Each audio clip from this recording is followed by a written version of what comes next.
talk about time management. We're going to make your lives longer. That's what we do by being more productive, more accessible, and more gracious with our time. We're actually extending our existence here with the more that we get done. And time management is essential in that. Remember, leave your questions in the Q&A section. We're going to be going through all of those to answer what you want to know, not just what I want to teach you. So also, the guides, the exercises, my books are all free. So please, if you don't have the notes that you want, you can watch the replay. It's featured on Spotify. We have a featured playlist of all the different trainings that we've done, but you can reach out directly, david@dmeltzer.com, to get all the guides, exercises, and my books for free. Okay, and Jake will put those in the notes for everyone, david@dmeltzer.com. Let's get started. So there's 3 keys to time management. And the first key is to understand that there's different types of time. And the 3 types of time that exists are conscious time, that of awareness. That's the man-made construct of time, 24 hours a day, 365 and a quarter days a year. Man-made constructive time exists in your conscious. The second is a subconscious time. And third, your unconscious time. And it's so important to understand the conscious continuum, to understand how to maximize time, to utilize time, to not waste the energy of time and the faith that aligns with that energy. So in the man-made construct of time, we really want to determine what we want to do with that time, why we want to do it, and most importantly, to maximize how we are going to get the what done for the why. Understanding that we are going to utilize the relativity of time according to each of these 3 types of time. And in the relativity of time, it has to do with your emotions. So for example, if this training is exceptional, you'll feel as if it just went by in a minute. And if it sucks, you'll feel like it took all day to get done. That's the relativity of time, which is connected to the way you feel about your experience. The better you feel about the experience, the faster time goes by. The harder the experience, the longer time goes by. And that is an exceptional rule to stand by in conscious time, to go ahead and understand subconsciously and unconsciously, where is that feeling coming from? Because we can control what? 2 things. 1, our mindset, which is so important to control when we have conscious time, to make sure that we are focused in on the light, the love, the lessons, that we're enjoying ourselves consistently every day, persistently without quit, in the pursuit of our potential. But we have to maintain that mindset of happiness, of enjoyment, so that time changes its speed. Time goes by quickly, although it's still within the context of the 24 hours that we've been given, because if it goes by quickly, we'll get more and more done during the day with that enjoyment of. And so we need to know that we have to detach ourselves from the emotional outcome, the ending time. If all we're worried about or concerned about is time, I got to get this done by 1 o'clock. I got to get this done by the end of the week. I got to make $1 million by the end of the year.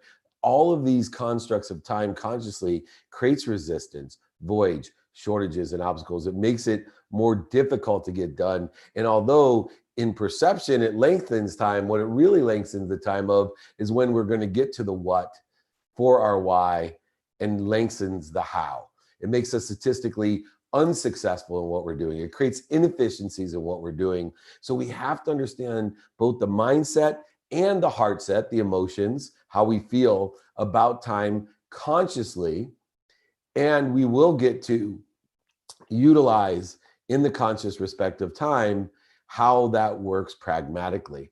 Now, the understanding of time also has to do with a muscle, and I call it the refocus muscle.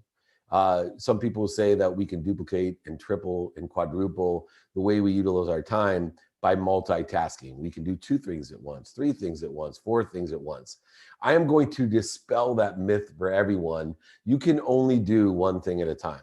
You can only focus in. The human brain can only focus in on 1 thing at a time. But what you can do, and what you can work out, and what you can improve upon is refocus. And refocus is a muscle of mine that I work out every day. Of course, everyone knows that I spend a minimum of an hour a day on my health. One of the most important muscles that I work out is my refocusing muscle.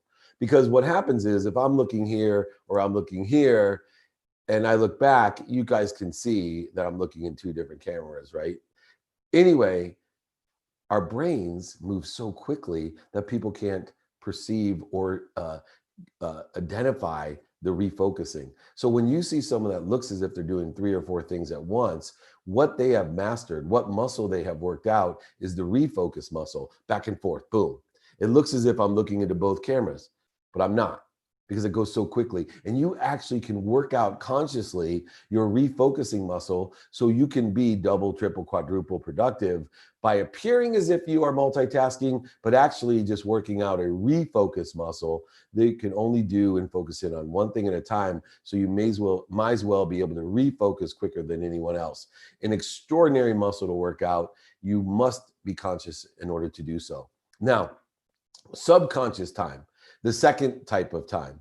The subconscious time is a connected time. It's a connective tissue. The subconscious connects the man-made construct of 24 hours of time with infinity and timelessness, with the unconscious, with the quantum.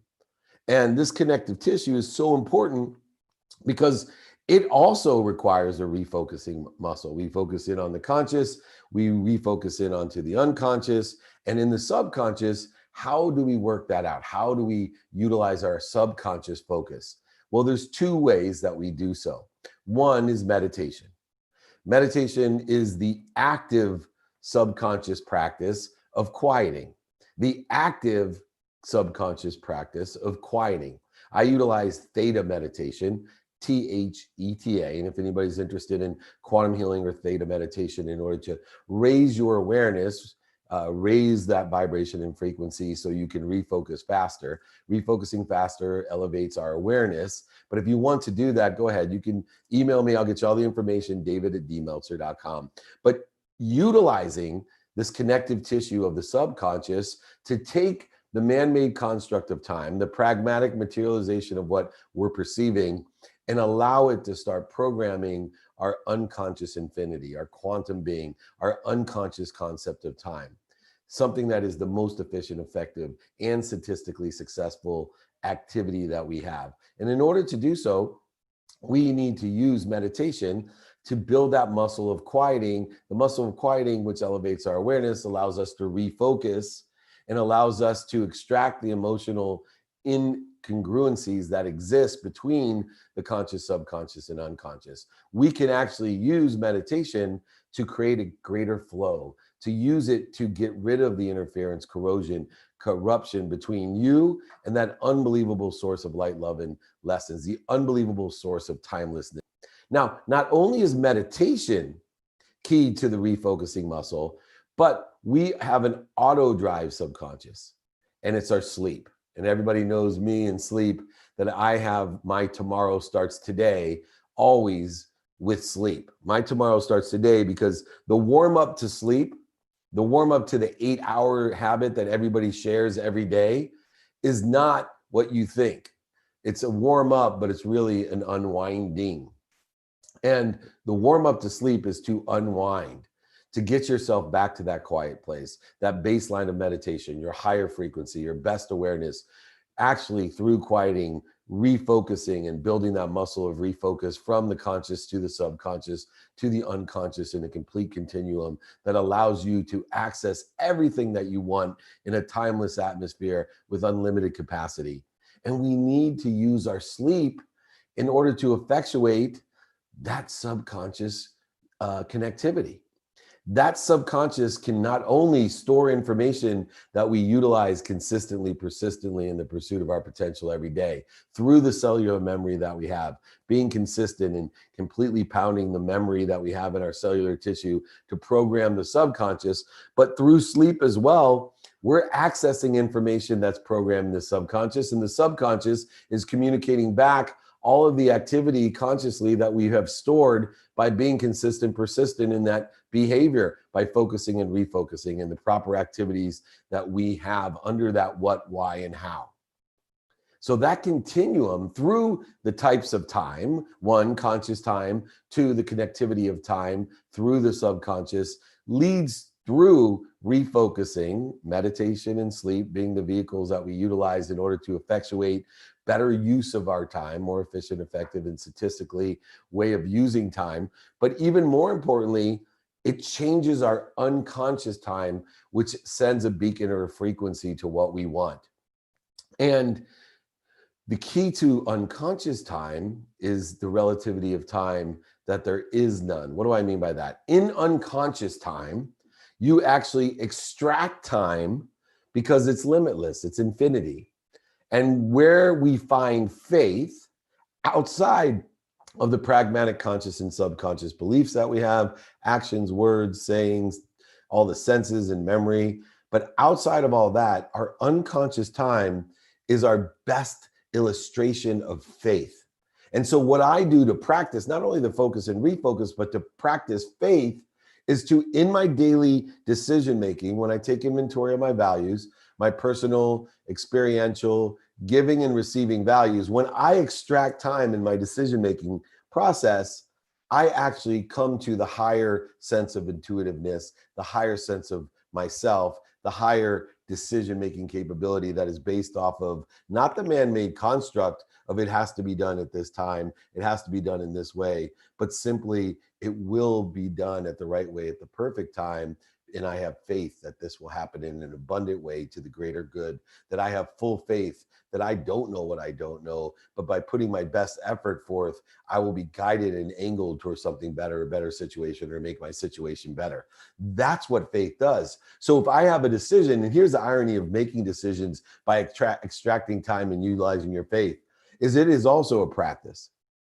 I will tell you, looking back, being the Monday morning quarterback that I am in my own life, knowing by being a Monday morning quarterback in my own life that I don't know what I don't know. But by looking back, I can always tell you that the more faithful my decisions are, the better they are. But I can never tell because time's an independent variable in the conscious, subconscious, and unconscious realm that renders me ignorant. Meaning, I may make a decision and not find out for 10, 20, or a lifetime, or maybe 10 lifetimes, how great of a decision that was to do so with faith. 100% of the time when I make decisions based on faith, they end up better than they would have if I made a pragmatic decision based on my reason, intellect, conscious and subconscious beliefs. I know that's hard to tell because time is such an unlimited and infinity variable, and it's hard. Here's the irony is, as much faith that I have in faith, as much faith as I have extracting time from my decision-making process, every single day I still make decisions based off of the factual subconscious indicators that I utilize. And I say to myself with big decisions, God, I'm too afraid to extract time. I'm too afraid to make this decision on intuition and faith. I'm going to go ahead and pay my mortgage or buy that anyway, or live in the game or the act that I believe I'm in right now. And even though I know it's probably not for the greater good of myself, utilizing time in its best source in infinity and limitlessness, we all make decisions in a blend of the man-made construct of conscious, a blend of the refocus and focus of the unconscious, utilizing the subconscious as a connective tissue to gather data from the conscious, to speak to or communicate to the unconscious, back and forth, back down to the activity that is materialized into the man-made construct again, with the currencies of time and of course the currency of money. The man-made construct, the man-made object of energy that's put into the flow to get what you want. All I want you to do within the context of time management is to understand it's a muscle of refocus and focus. It exists between a continuum of three types of time: man-made construct of time, the 24 hours that you've been given in the conscious world; the connective tissue relating in the refocus and focus of connecting the real world, pragmatic world with the world of infinity and unlimitlessness, and communicating therein back and forth between the conscious and unconscious. Your unconscious being your quantum memory and the frequency, which has the most powerful source of creating the most abundant form of everything for everyone, all the way down to the scarce pragmatic world of the conscious. So remember, three types. If you want any information on that, I have exercises, guys. My book describes this as well. You can go ahead and email me, david@dmeltzer.com. So when you take time out of your life, you'll be living more in faith. When the more you put it in, you'll be living in the man-made construct. So how does time work in the conscious world? Because most of us spend very little time unconscious, or at least we don't understand it or know that we are. So I'm going to deal the rest of this training in the conscious realm to help you out with some pragmatic advice. So first, like everything else, time is compound in its interest. Time compounds, meaning 2 minutes a day is worth more than 2 hours on a Saturday. If you do something every day, day 1, 2 minutes is 2 to the first. Day 2, it's 2 to the second. Day 3, it's 2 to the third. Day 4, it's 2 to the fourth. Now, if you don't do it on the 5th day, it's 2 to the 0, which equals 1 again. So in other words, you got to get out of line, get back, and go start over. That's called the zeroing effect. So why do I teach enjoying? Number one, that results in the mindset and heart set of detaching your emotions from an outcome. The consistent, every day, working in the conscious, subconscious, and unconscious continuum to input data into your cellular structure. Persistent, without quit, because most people don't get to where they want to be because 99% of them quit before they're 25% of the way there. 1% that continue on quit before they're 99% of the way to 50% of the way there. In other words, only 1% of the 1% enjoy, detached from the outcome, consistent every day without the zeroing effect of X to the 0. The persistent, without quitting, pursuit of their truth, potential, their unconscious, unlimited infinity that they're looking for. So we need to understand that time itself compounds upon on itself, just like money, just like other man-made constructs. So we are better off lowering the bar and doing things every day than once a week. And if we do them every day, we will receive exponential growth acceleration and receive more rapidly and accurately what we're trying to do. The most efficient way of getting what you want, the statistically successful way of doing it, is to do it every day, and is actually lowering the bar. You don't have to do it long. You just have to do it daily. I created, coming out of law school, the power of 64. When I got out of law school, all I cared about was making money, so I took the job that paid the most money. I took a sales job that had a $250,000 comp plan. And I decided that I was going to get there via math, via the math of productivity, of how I could be more efficient, effective, and statistically successful than the other salespeople to meet my quota so I could buy my mom a house and a car. So I looked at it and I said, on average, which was naive of me, on average, most people are productive 8 hours a day, 5 days a week. And they expect me to have $250,000 in my comp plan, 5 days a week, with 8 hours of productivity a day. So to me, I decided it would be much easier if I did 16 hours of productivity, twice as much productivity, but not 5 days a week, 7 days a week. So in order to do that though, I had to what? Detach my emotions from the outcome and redefine the activity I got paid for, not as work, which creates resistance and voids in my life, shortages and obstacles and gatekeepers, but instead I redefine my activity that I got paid for, 16 hours of productivity, 7 days a week, as activity I got paid for, not work. And so I started to decipher things within the zero effect of compound interest that I was going to be 16 hours of productivity every single day. In order to do so, I would have to learn to love what I did by looking and defining it as activity I got paid for, because I loved getting paid. In fact, my last year in law school, I remember praying to God that if he would just give me enough money to buy my mom a house and a car, and then I added, of course, pay off my law loans, that I would shovel shit with my hands 6 days a week, 12 hours a day. That would have been activity I got paid for, and I've been grateful for it and appreciative of it. But I kept that mindset, detaching my emotions from the outcome and being 16 hours of productivity a day, 7 days a week. And then I decided, gosh, if I could create systems, looking at systems that I did every minute, every hour, every day, every month, every year, if I could create systems, then I could be twice as efficient with my 16 hours. Which then would equate mathematically to a 32-hour productive day, 7 days a week. And then I realized, I went back to my hero as a kid, the baseball player Tony Gwynn, who's the last player to come close to batting 400. He batted 394. But he used to sit at the San Diego School of Baseball with Alan Trammell when I was 12 years old, helping the kids in the area while he was studying as a professional what he did. He was studying what he did, attention plus intention for the coincidences that he won. And what he was doing was becoming more statistically successful, even though he may not have had as much talent as any other baseball player in history. More statistically successful by practicing and studying attention and intention. So I decided that not only would I have 32 hours of productivity, but I would practice. I'd practice in my 8mm little camcorder. I'd practice in the mirror. I'd practice with friends and family so I could statistically be twice as good as everyone else. So my 32 hours of productivity turned into 64 hours of productivity 7 days a week.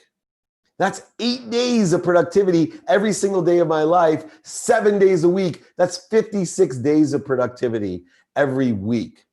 So in 9 months, when I made over $1 million, and according to the company, blew out the comp plan. And by the way, they rewarded me by blowing out the comp plan, by changing my comp plan. So I had to sell more to make less, which I always loved in the scarce world of sales and quotas and comp plans. But moreover, what I loved about it was I had the last laugh. I had the last laugh with the power of 64 because the truth was they were paying me for 9 months and I had activity I got paid for 10 years.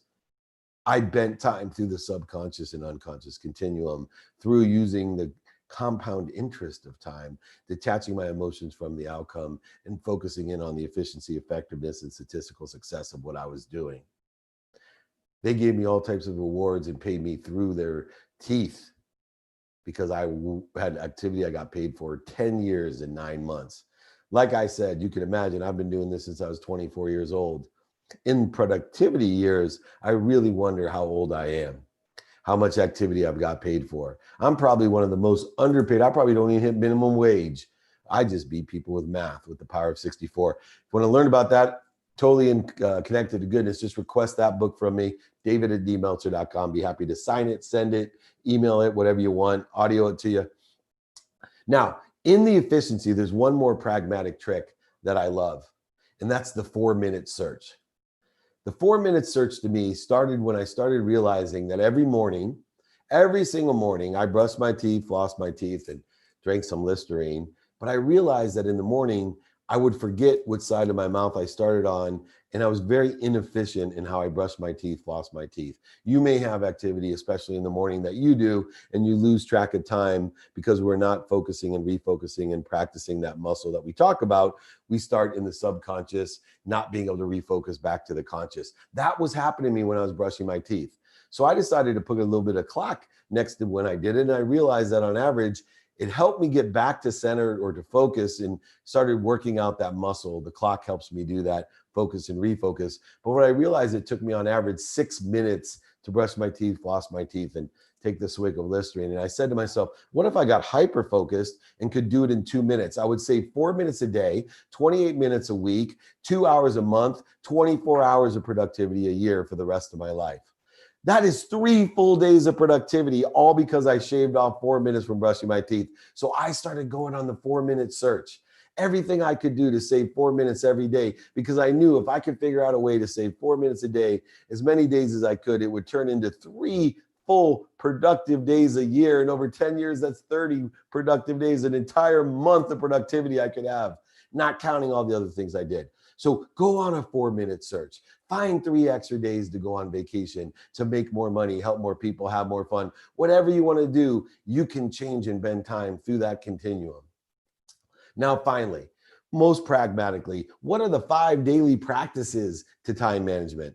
Number 1, you've got to know your priorities. You've got to be able to decipher and take inventory of what is most important to you. People get confused on urgency.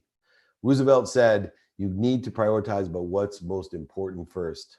If something's important and urgent, of course, do that first. If something's just urgent, go ahead and let someone else do that for you. It's very easy. So you need to take inventory every day of your values in order to figure out what's most important to you. And, I do not like the word busy, by the way. Remember, activity you get paid for, activity you don't get paid for. You are all active. Busy means inaccessible. right? We're looking through a lens of productivity, how much value am I providing, accessibility, what am I accessing with my time, and gratitude. Am I able to find the light, the love, and the lessons in what I do, no matter what it is? Can you shovel shit 6 days a week, 12 hours a day, and feel good about it like Viktor Frankl did in the book, Meaning of Life? I don't know. I can. It's a muscle to me, just like focus and refocus. Number 2, take inventory of the access you have to the directions. What do I mean by that? The easiest way to get what you want is to find somebody that's sitting there, someone in the situation that you want to be in, or someone that's in the place that you want to be in, and ask them directions how to get there. It's that simple. And so you need to take inventory of who is where you want to be and ask them for directions. And once again, of course, you know, I'm a big proponent of asking, do you know anyone that has those directions if you can't find the person that does? Multiply and exponentially aggregate your community as well to help with the force of the collective consciousness to increase and expedite your time and time management. The third thing is make sure that you have a time repository.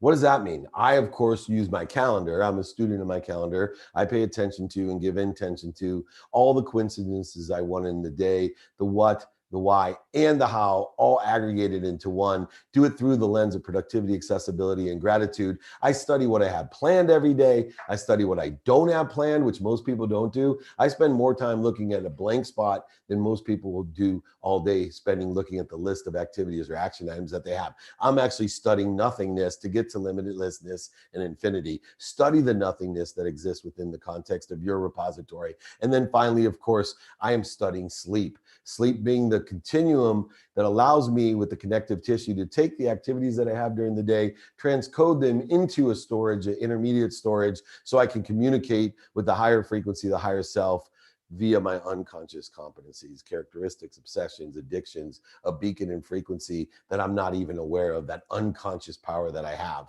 And in order to do so, I still maintain the power of 64. And one of the methodologies of utilizing that continuum is to be as efficient as you can with your time that you have planned in the inventory of the repository. So I created a 5-20 rule. Most activity today is either done in a 5-minute increment for me, which would be a phone call, a text, an email. I don't ever allow myself to put an objective of more than 5 minutes. I do have exceptions, but most of my phone calls, my objective is 5 minutes. Anything after 5 minutes on the phone call, for example, is just visiting. I would rather plan in my repository on my calendar for a planned visit than to waste it away without being focused or refocused on what I'm really trying to do within the objectives that I have of the what, why, and how. And then the 20-minute rule says all my interviews and live meetings, face-to-face, etc., I have an objective of keeping them to 20 minutes. When I worked for a big company, the one thing that was most frustrating to me was the waste of time, the meetings to have meetings, right? I love that. Let's have a planning meeting about the meeting. I'm like, are you kidding me? You're killing me. Live by the 5-20 rule. Utilize your time effectively. If you want to have fun, then go ahead and schedule fun. But if you're trying to get a stimulating interest call or a shared vision call or a business call, then go ahead and use those objectives. 5-20, you will be able to do so much more during the day.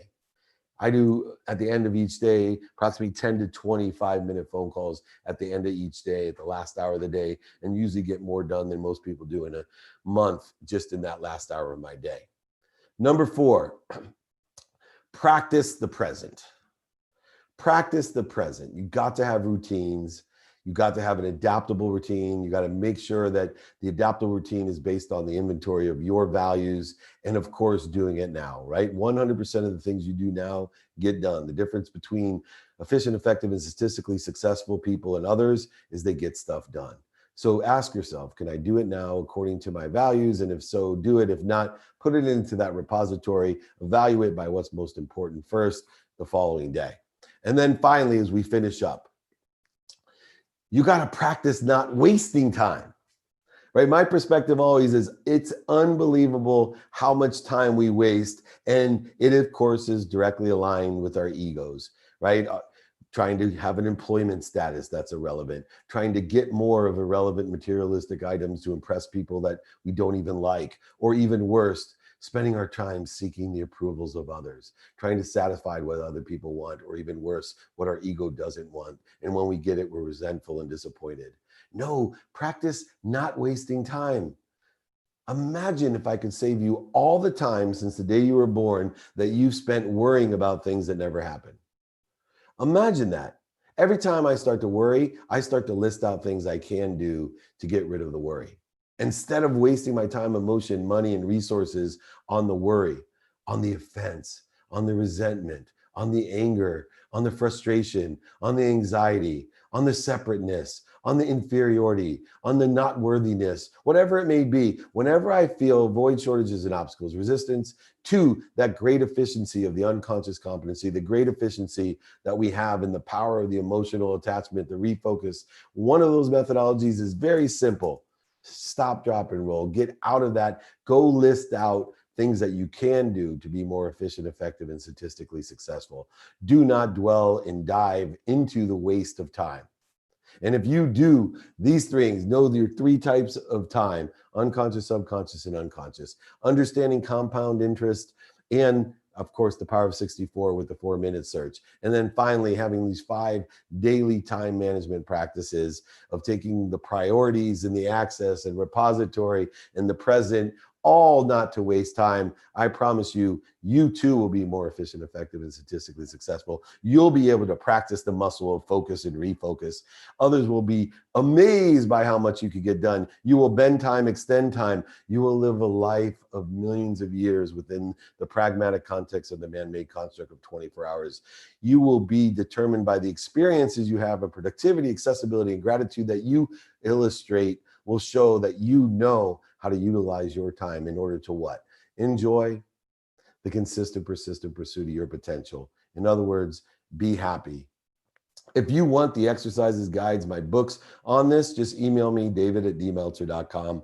Next week's training is Don't Quit. I'm going to go through all the reasons why people quit and how they quit and why not to quit. All the replays of this, if I talk too fast or you want to see it again or share it with a friend, are on Spotify, featured there, featured on Entrepreneur, and every platform. Just go ahead and reach out to me if you want the link to that, to all the replays. If you want any of the exercises, guides, or books for the old trainings, go ahead and reach out to me, david@dmeltzer.com. Don't forget, 2-minute drill is going to be released next year on Bloomberg TV and Amazon and a bunch of other places. So if you want to try out each episode, we're going to have $50,000 of cash and prizes. We are going to listen to just the pitches and make it happen for you. So go ahead, email me if you want to try out for the show. We are taking applications now, david@dmeltzer.com. Most importantly, it's time for some Q&A. I see them backing up. Let's get going. Thank you, everyone. david@dmeltzer.com if you need anything. Let's start with a personal question from Tanya. David, how was the wedding you officiated? It was amazing. It was a multicultural event, in Indian and Curaçaoan, Dominican, Caribbean, and of course with me officiating, Jewish wedding. And the lessons that I learned from the wedding are applicable to everyone. 1 is commitment, 2 is unity, and 3 is love. And there was more commitment, unity, and love at this wedding than I've seen in all other weddings I've been to. And I was just honored to officiate and be a part of it. And congratulations, Mir and David. And thank you for including me. It was beautiful. How to stop procrastinating because you don't feel ready yet. You'll never be ready if you don't feel ready. You'll never be ready if you don't feel ready.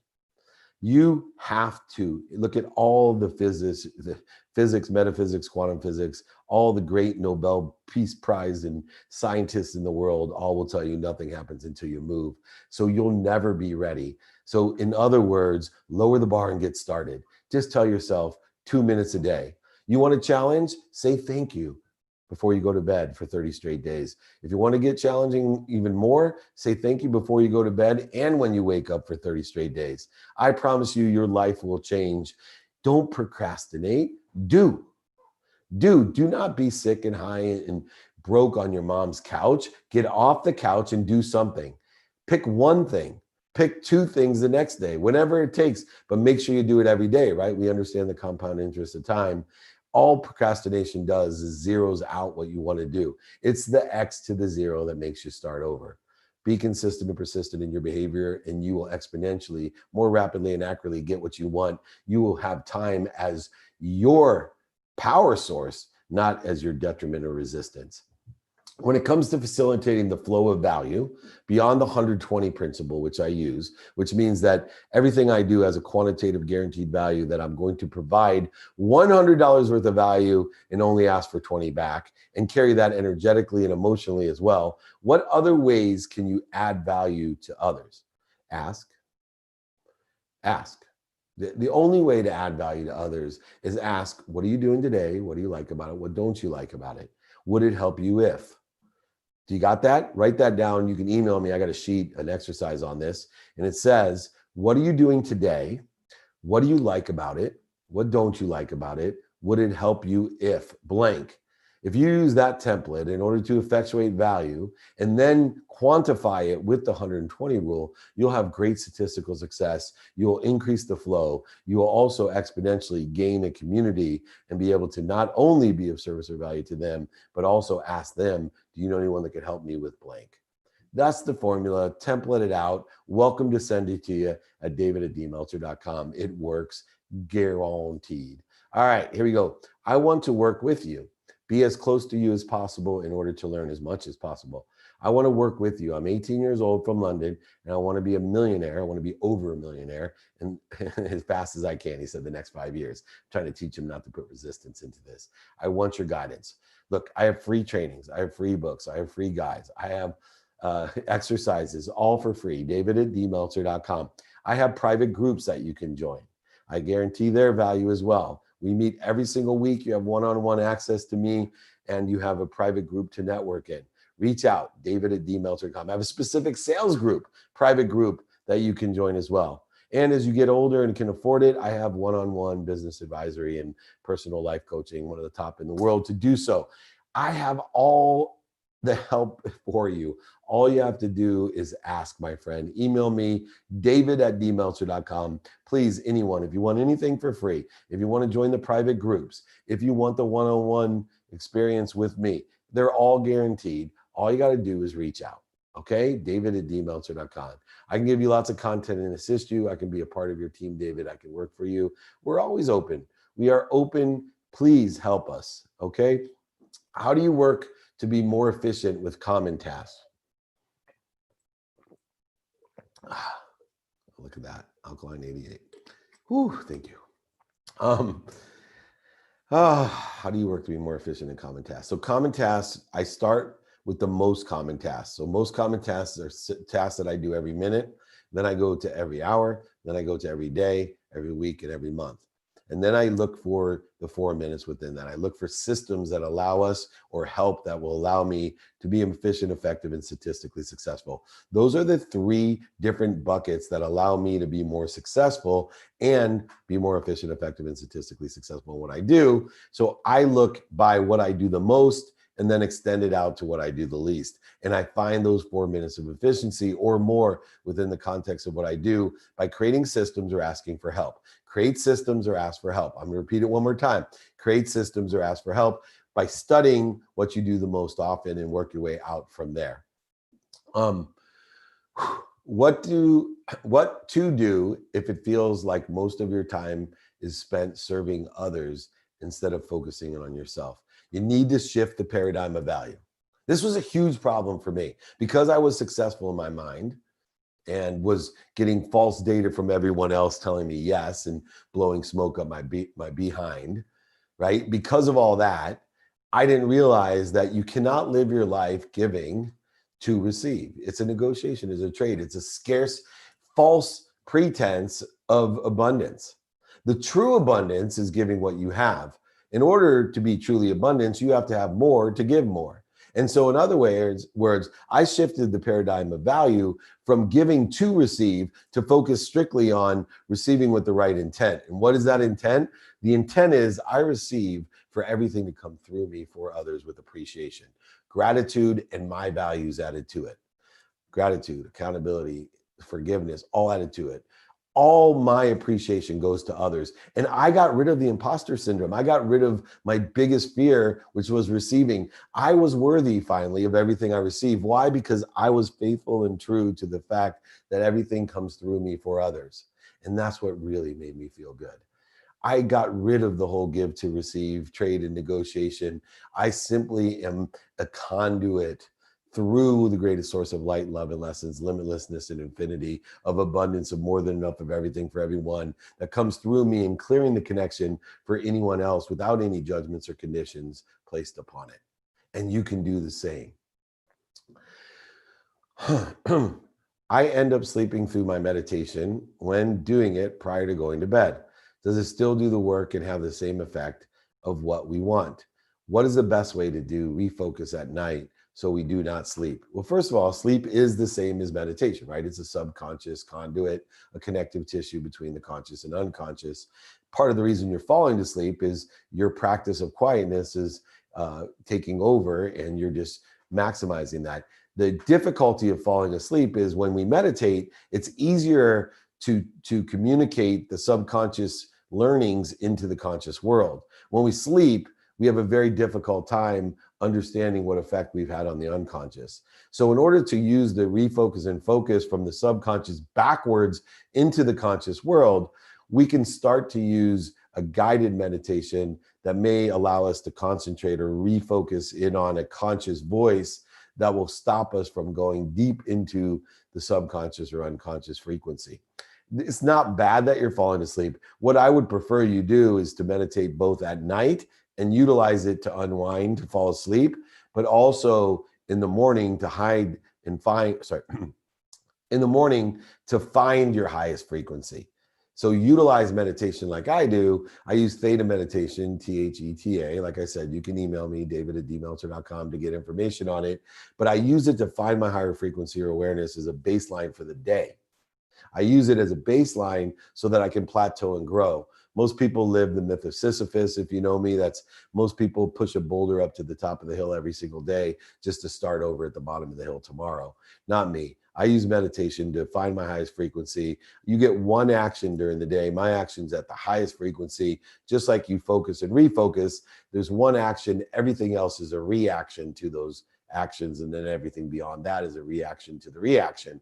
So once you realize that, I would use meditation as an unwinding routine to fall asleep, and then have a second dose of meditation in the morning to find my highest frequency and utilize it as an accelerator to move up. So anyway, let's see here. Why do you think man created the idea of time? So it's a man-made construct. What purpose did it serve, and does it serve that purpose? Okay, I'm not sure we could have a deeper question, so I'm gonna have to think about this. I believe, and this is just my own personal belief, that man created time to help mitigate fear. The greatest fear that man has is timelessness. The one construct of time allows us to utilize our uncertain existence as a human having a spiritual existence here, an embodiment. And so time gave comfort and mitigate fear when we put time to what we were doing. Because like I said, when you extract time, then you have to live in the world of faith, of complete trust, of abundance. And the ego, when it doesn't know what's going to happen, it gets afraid. And so I believe that time does serve its purpose in order to effectuate the reduction of or mitigation of fear. And utilizing that to your favor through the construct of conscious, subconscious, and unconscious continuum, utilizing it and understanding how it mitigates fear, and utilizing it to maximize and bend it so that you can experience more within the construct of the man-made construct. That's where we really can have some fun and enjoy that consistent, persistent pursuit of our own potential and reach more of our potential than ever thought. Do you have any systems tips for answering emails? Absolutely. And answering messages and answering in person. So I'm consistently trying to create systems of the categories of questions that are asked of me so that I can have either a memorized canned answer or a templated cut and paste answer. I do answer every single thing myself, in person, on the phone, via email, and media. but I have canned answers that I know will be able to create the efficiencies and still give the input, interest, and value to others. And if it requires more information, I have a bucket that I put it into so that I can prioritize those answers in the bucket, albeit I won't be as quick to respond, but I do respond and am able to take that repository of the more depth of necessity of the requirements of the in-person, on the phone, email, and media requests that I get. So utilizing systems and repositories are the most efficient way and tips that I can give you. If you want further, go ahead, email me. It's something we train in the group. I teach people those systems. I use Outlook, believe it or not, as my main platform of calendar and email and repository, all folder-based, all very efficient. And that then ties into CRMs that utilize all types of efficiencies to aggregate, access, and distribute different content and information to that entire contact or database that I have. I heard you on the Real AF, that's Andy Frisella's podcast, which I love, by the way. What's one thing you learned from that experience? The one thing I learned, because I love that guy, is it just reminded me it's so important to be you. I've been talking about Dr. Pimple Popper because she's so popular and has so many subscribers, and it just amazes me that you can be that narrow in what you love or what you want to communicate or distribute or amplify or capture and modify and perpetuate. But there's so many personality traits of Andy that are just him, and his brother Sal, man, what a great group overall, and his beautiful wife Emily, and the unbelievable things they're able to manifest. But I think the biggest lesson that I learned is learn to love you, and you will manifest everything you desire rapidly and accurately. He is someone that, like me, started with nothing, and through that understanding of self, knowing that he can't find outside of himself what he finds inside of himself, he's been able to manifest an extraordinary life, not only materialistically, but emotionally, with unbelievable relationships with his own family and his wife, his friends, and of course his fans like you. So I want to big shout out for the Real AF, Andy Frisella. If you didn't hear me on there, go ahead, reach out, featured on Spotify. It'll be on my playlist as well. One of the better interviews I've ever done because of Andy. Any travel tips to make the most of your time? Oh yeah, I could write a book on my travel tips. Let me give you my favorite one. First of all, don't check your luggage. Please, don't check your luggage. Go shop at H&M, FedEx shit to yourself. Do not check luggage. That'll be the biggest time suck of travel in the history of travel. Randy, how are you? Good to see you. The famous Randy's on here. Thank you. Anyway, other favorite travel tip. This is one of my best. Use your bed in your hotel room as your desk or platform. So this is also the tip that I'm going to give to everybody about cleaning your room. If you're a college student, I just gave this to my daughter who's a senior. The bed is the perfect platform to organize things. So always make your bed in a hotel and then utilize it as your desk, as your organizer, as your desk, whatever you want to use it as. But when you can use that as the central location of where to find and put and organize things, you are maximizing your statistical success. The biggest time suck, believe it or not, I'm going to give everybody 2 weeks vacation here. I didn't mention this in the time management, but it's one of my favorites. Everybody here want 2 weeks of vacation. I'm not going to make you email me at david@dmeltzer.com to get this one. But what you want to do, did you know that 2 full weeks, 80 hours a year are wasted looking for things? On average, most human beings waste 80 hours a year, and most popularly lost, keys and phones. So I'm going to give everyone 2 weeks vacation, 2 40-hour weeks. Put your shit in the same place, especially keys in your phone. Uncle David just gave that to you right there. 2 weeks vacation a year for the rest of your life. I see young Jakey Bakey smiling. He's only 24 years old. That's a lot of weeks vacation I just gave you, brother. Just put the stuff away where you know it's going to be. It takes a couple extra minutes, but it saves you 80 hours a year. Listen to me. Put things in the same place so you can find them 80 hours a year, 2 weeks vacation from Uncle David. You're welcome for the rest of your life, every single month. Here we go. Every single year, sorry. How do you prioritize your day based on your list of values? I don't list out my values. I take an inventory of 4 different values: my personal values, experiential values, giving values, and receiving values. Within the context, I have non-negotiable values, and I have weighted those values each day according to what they are. And then I come up with the calendar. And what I do is don't list them out. I'm always referring to my values and the weighted values that I have when circumstances arise, activity I have planned, activity I don't have planned, or my sleep. So I'm evaluating, not listening, evaluating, putting my energy of my values in motion in order to put the correct value to them, and in context, prioritize my activity I get paid for, don't get paid for, my sleep accordingly. So evaluate, put your energy in an evaluation system by utilizing your values in order to effectuate the prioritization of what you want to do during the day. Not a list, but evaluation. All right, very good question. You speak about taking vacation every day. How do you decide when the vacation is every day? That's awesome. I don't know how my wife is calling me. That is, I just have to, this is recorded, so I want the whole world to hear it. I've been training for over 20 years, between 11 o'clock and noon Pacific time. And this is the second time my wife has called me during 11 o'clock and noon. So I'm hoping that she's calling me because my IG froze. Maybe that's the case. Maybe Jake can check. But anyway, he hasn't. Oh, that's even worse. All right. Taking vacation every day. I'm going to be divorced when I get home. She's going to be mad. Here we go. Focus, Dave. Refocus. See, I'm practicing. The muscle went away from me here almost an hour into training. How do I decide? Look, 2 minutes a day is worth more than 2 hours on a Saturday. So what I determine when I take inventory of my values each day, not being afraid of being a hypocrite, is I decide for that day experiential values. What would be a vacation? Sometimes on the weekend, it's jumping in my wife's 55 Ford Thunderbird, taking it down the 1 freeway on a beautiful day in the ocean. Other times it's playing flag football outside with my son. Other days it's just relaxing by my pool. Other days just reading.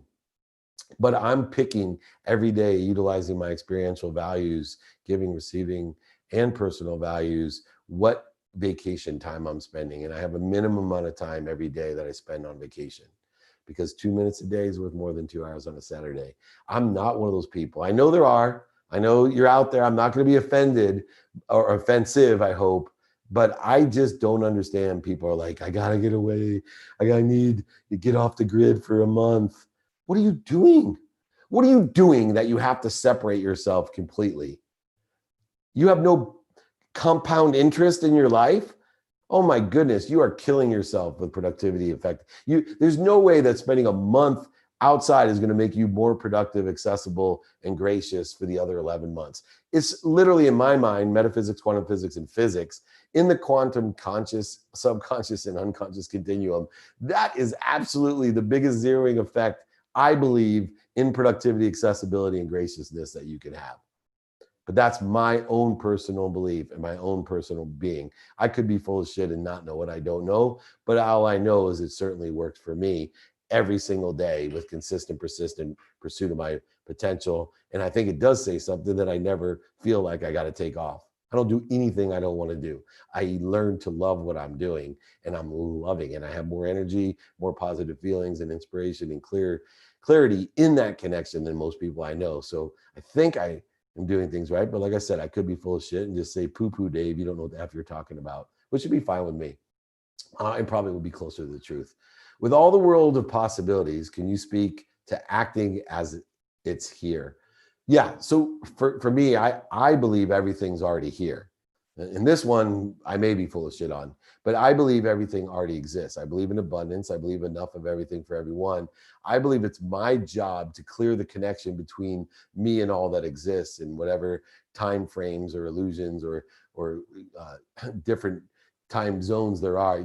To me, it's just a matter of access. I'm using my free will just as if I did when I made things happen, to clear the connection between, or the resistance between me and that which already exists. And it starts with the conscious of what I think, say, and do, into the subconscious of what I believe, and raising my awareness in the unconscious of the personality traits, characteristics, obsessions, and addictions, understanding the epigenetic layer of my DNA, my frequency, in order to access with less resistance everything that exists already. I'll actually say it's done, it's done, it's done. If I'm looking to do something, I will already say it's done, it's done, it's done, and keep programming the continuum so that it allows me to have less resistance and belief that I access it.